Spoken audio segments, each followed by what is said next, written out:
एक दिन एक कवि किसी धनी आदमी से मिलने गया और उसे कई सुंदर कविताएं इस उम्मीद के साथ सुनाई कि शायद वह धनवान खुश होकर कुछ इनाम जरूर देगा।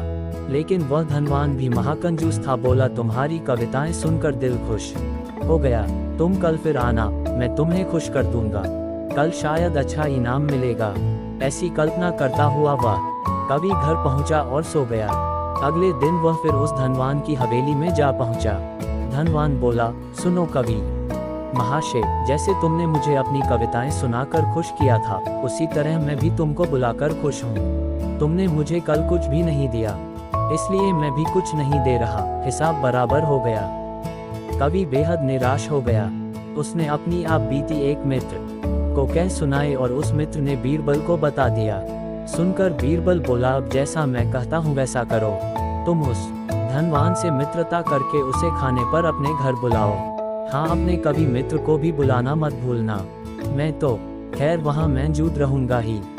कुछ दिनों बाद बीरबल की योजनानुसार कवि के मित्र के घर दोपहर को भोज का कार्यक्रम तय हो गया। नियत समय पर वह धनवान भी आ पहुंचा।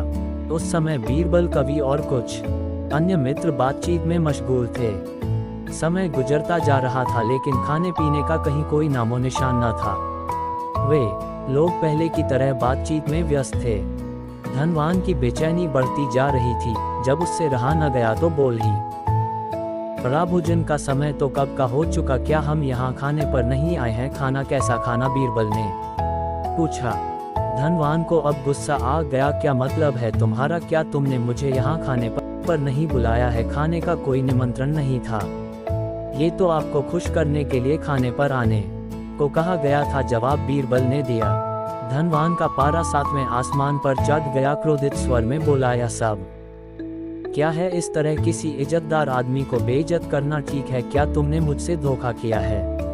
अब बीरबल हंसता हुआ बोला, यदि मैं कहूँ कि इसमें कुछ भी गलत नहीं तो तुमने इस कवि से यही कहकर धोखा किया था ना कि कल आना। सो मैंने भी कुछ ऐसा ही किया।